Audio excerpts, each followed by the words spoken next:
in order to maintain a trade imbalance, we know that the Chinese central government needs to keep its currency artificially weak. And to do that, they essentially can print their currency and use that to buy US dollars. So what they do is they increase the supply of yuan and they increase the demand for dollars, keeping their currency weak.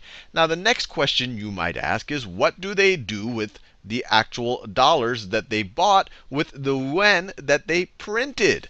Well, they don't want to just sit on those dollars. They prefer to be collecting some type of interest on that money. So instead of just keeping it all in some warehouse someplace, they actually just lend that money to the US government. And they lend that money by buying US Treasury bonds, by buying T-bills and T-notes. So that money that they bought with their printed yuan, that goes to the US Treasury. That goes to the US Treasury, and the US Treasury gives the Chinese central bank Treasury bonds. Gives them Treasury bonds. So these are Treasury bonds. Now, what's the effect of this?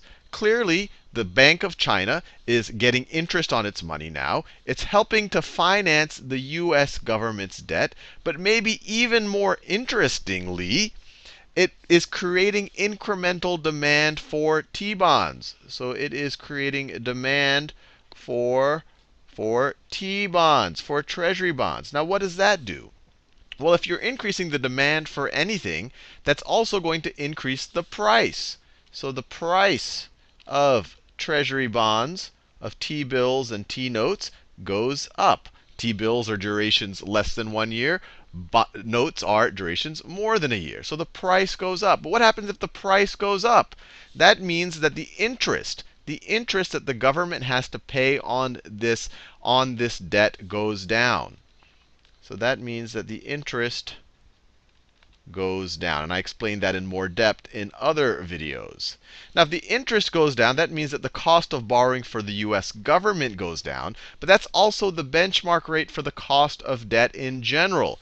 So in general, it finances US debt, both the government and really just credit more broadly. So debt becomes cheaper. Debt cheaper inside of the United States.